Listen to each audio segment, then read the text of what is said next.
We begin this episode with two policemen in a car stalking Veronica's dad, Hank, outside of their home. Veronica overhears her grandmother and father discussing the matter and learns law enforcement may try to pin the murder of her friends on her father. Her father assures her everything will be fine and that she shouldn't worry. He's very optimistic in the 1960s. I have a feeling he will be arrested. I find it interesting they're singling him out as if he's the only employee that works at that theater. Next we meet Leroy's wife Charlotte and his son Will that's into science. He gifted him a telescope and Will expresses his approval of the gift. Will is adorable and seems like a very intelligent kid. We cut to meeting a character named Marge, who appears she desperately wants to be liked by a group of girls that appear to be unkind. We later learn she knows Lily and expresses her concerns about Lily associating with Veronica due to the other girls' disapproval. Lily explains that several kids are dead and dismisses her petty concerns. I love Lily for this. This really shows how people mature at different paces. However, Marge is displaying typical teenage girl behavior, so I can't be too mad at her. I'm interested in seeing how she evolves throughout the series. Next, we see Veronica in bed drifting off to sleep, and suddenly the covers over her head turn into a weird incubator and begin to fill with water.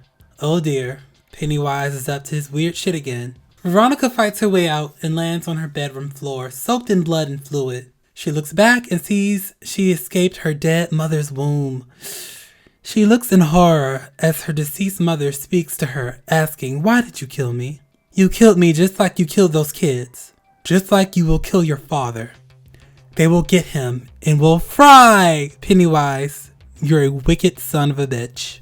Veronica screams as the creature begins to pull her closer by the umbilical cord and reveals teeth in the demonic womb. As she gets closer, a set of glowing yellow eyes appear. She manages to escape, backs into a corner as the demonic entity tells her, "Look at the mess you made," and quickly runs towards her. Veronica screams. Her father runs into the room to check on her. The illusion is gone. This was quite cruel. Pennywise is evil in its purest form.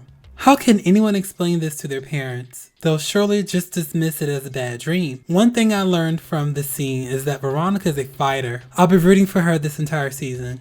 The next day, Veronica and Lily discuss what Lily told the cops about what happened that night at the theater. Lily shares that she told them she didn't see her father at the theater that night and that everything should be fine. Veronica asks if she mentioned the flying demon baby, and Lily tells her she can't do that or they'll think she's crazy. Veronica gets frustrated due to the stress of the situation and yells, "That's bullshit and you know it." A teacher appalled by her behavior places her in detention where she meets Will, who got into a little trouble earlier that day. I find it interesting that no one has asked these two children what's wrong. They just placed them in detention. The residents of Derry clearly have an underlying issue they need to address. Next, we see Hank being arrested by the police. Veronica is devastated and runs to confront her about her obviously changing the story she told law enforcement. I feel so bad for Veronica and her family. Leroy has a meeting with General Shaw to discuss the attack that happened the other night. His general reveals that he was behind it and that it was a test for a special mission. He informs Leroy he can report him, but he insists that he hears him out. Disappointed but intrigued, Leroy travels to a work site with the general as he explains why he's the perfect soldier to help him with this mission. This guy seems a little shady. I would have reported him, but Leroy is clearly adventurous. But can he handle something supernatural? I guess we'll find out. Next, we see Lily in the grocery store, browsing the aisles, and suddenly, you can feel the energy shift.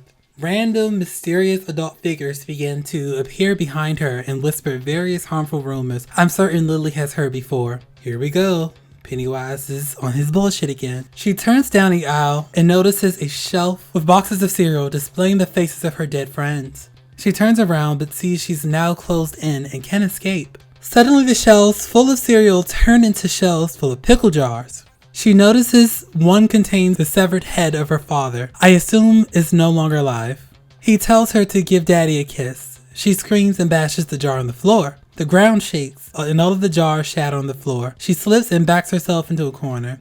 The creature turns into a demonic octopus with her father's decaying head and slithers quickly in her direction. It gets close to her face, sticks its tongue out, and asks her again to give Daddy a kiss. She screams and the illusion is broken by the owner of the grocery store who scolds her for her behavior. The adults in this town suck. This illusion was particularly disturbing because Pennywise preys on your most vulnerable thoughts and fears. This scene has me wondering if Lily's father touched her, and if that may be the reason she's dealing with mental health issues.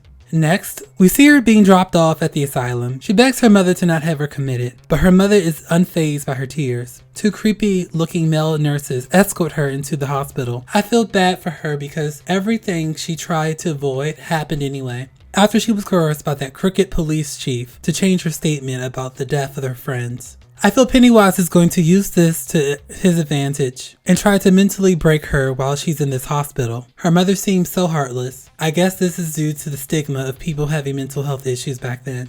Lastly, we see that Leroy and General Shaw arrive at the worksite at night. A crane is lifting an older vehicle out of the ground. We get a close-up and it's revealed it's full of skeletons of people I'm sure were killed by Pennywise.